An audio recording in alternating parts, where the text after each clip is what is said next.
In 2020, after the murders of Ahmaud Arbery, Breonna Taylor, and George Floyd, there was all this talk about how America, as in this United States of America, was having a racial reckoning. So many corporations and businesses were promising to do better, putting out statements and actually repeating the phrase Black Lives Matter. What a time. Cut to 2023. According to a CNN analysis of federal consumer protection data, last year, Navy Federal Credit Union only approved 48%.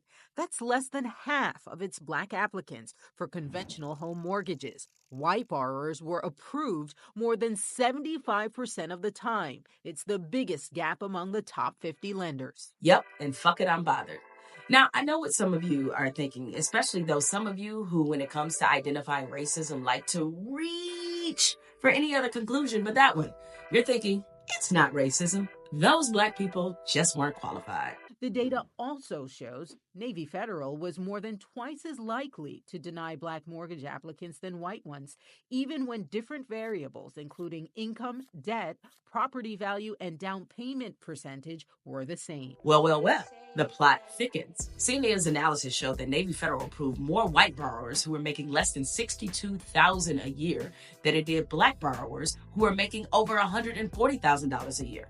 Texas business owner Bob Otandi was a casualty of this blatant racial disparity. I was a CEO of my company, so I had a pretty good income. Your credit was in the 700s. Mm-hmm. You'd recently sold your house. Mm-hmm. You had $100,000 for the down payment, which was more than 20%. Correct. I mean, what more could you ask for? CNN reviewed Otandi's financial documents. He even had a pre-approval letter from Navy Federal in hand. But just 2 weeks before closing, I got a denial.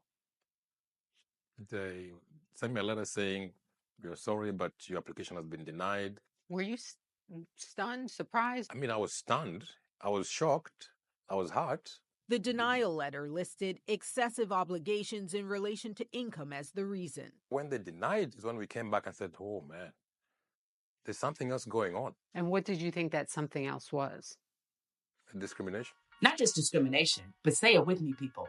Institutionalized racism. For background, Navy Federal is the largest credit union in the country. They service military members, defense personnel, veterans, and their families. It was founded in 1933, has 13 million members, and $165 billion in assets. Institutionalized racism in lending and home ownership has not only been one of white supremacy's biggest weapons, but it also has been one of the biggest barriers Black people face in attaining generational wealth. Let me learn you. One of the biggest housing booms in this nation's history occurred after World War II, because in 1944, President Franklin Delano Roosevelt signed into law the GI Bill of Rights, also known as the Servicemen's Readjustment Act of 1944. How a returning serviceman who was starting his own business would get a financial boost from the government. How money would be advanced to buy property or a home. How employment bureaus and trade schools were established for men who wanted to learn new skills. Americans were determined that this time, the men who fought for their country would find a place in it when they returned. Except for Black soldiers. See, they wanted them to live with the reminder that they were still second-class citizens, even though they bravely fought for this country. Southern Democrats, because back then they were the party of racism, they were afraid that racial dynamics would shift and suddenly people would feel differently toward Black people because they served in the war.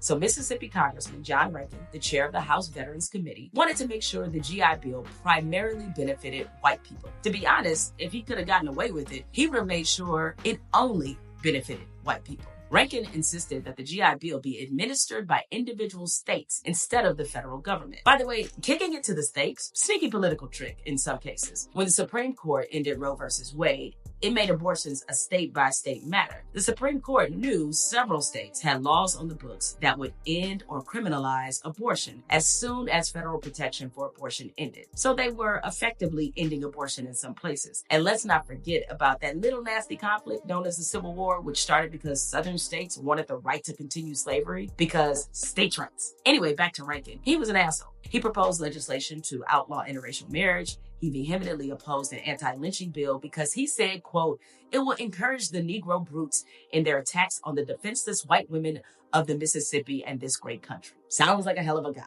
Because of Rankin's racist influence and, well, the racism that permeated this country in general, Black soldiers had an incredibly difficult time taking advantage of the GI Bill. In 1947, the state of Mississippi issued 3,200 VA guaranteed home loans. Only 2 of those loans went to Black borrowers. You heard that right. 2! At the same time, in New York and in New Jersey, there were 67,000 mortgages insured by the GI Bill, and less than 100 went to Black soldiers. This institutionalized racism had a dramatic impact on Black wealth. This version of the GI Bill ended in 1956, and at that point, 4.3 million home loans were given out. 3 out of every 10 veterans used low-interest mortgages to buy homes, farms, or businesses. 51% used the GI Bill for education and training. There were over 1 million Black soldiers who served, and they were largely frozen out of this massive upward mobility opportunity, which had a significant impact on shaping the middle class as we know it today. So when people like South Carolina Senator Tim Scott say shit like this, hear me clearly. America is not a racist country. nah.